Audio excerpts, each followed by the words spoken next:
Welcome to Newsmakers today. I'm Carrie Coogan and we're talking education with Dianne Cleaver. We're also at the all-electric house in the Johnson County Museum of History today. So a great place to have an interview with you. Do you want to talk about the Urban Neighborhood Initiative again, just to remind people what it is and how it works? Absolutely. The Urban Neighborhood Initiative is one of the Chamber's Big Five initiatives, kind of founded jointly through the Chamber and the United Way. But we work with neighborhood organizations in the urban core toward their revitalization, and we partner with 9 neighborhood organizations. We work in a corridor along Troost and just east of Troost with those 9 neighborhood organizations, and we work in 3 primary areas: prosperity, health and safety, and education. That's wonderful. One of the things that's been in the news lately is what's called a purpose-built community. Can you talk a little bit briefly about what that is? Yes, one of the efforts that we're really moving down the road with is toward the establishment of a purpose-built community here in Kansas City. And purpose-built community is a model that originated in Atlanta, and it's based around the idea of displacing concentrated areas of poverty by bringing in quality mixed income, multifamily housing, and then establishing a local control or charter school of the highest quality that is the school, for the people that reside in those housing, and then wrapping around health and wellness services depending on the needs of the community toward that, so that you have a successful, vibrant community.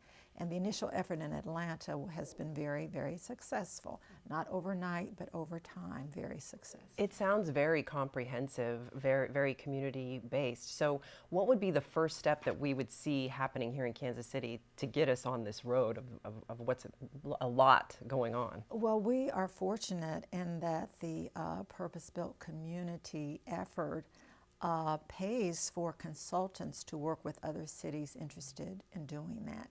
So without cost to the Urban and Neighborhood Initiative, and we've been working with those consultants all year on 2 tracks, on identifying what real estate within the Urban Neighborhood Initiative area would be appropriate for such housing, so housing site location. And then we have been working with the Kansas City Public Schools around establishing a charter school, because we would like to do ours in partnership with KCPS, where perhaps they could be the sponsor, but we would still have the local control that our charter has. So we've been working on those 2 things all year and moving down that road. Something else that's exciting that you wanted to talk about today that we've been hearing about in the news as well is you have a hiring fair going on. We have our 2nd annual hiring fair. We did the first last year. Last year we partnered with the Urban League, which is an experienced hiring fair provider, and the Green Impact Zone. But this year we'll be partnering with the Urban League and the Housing Authority.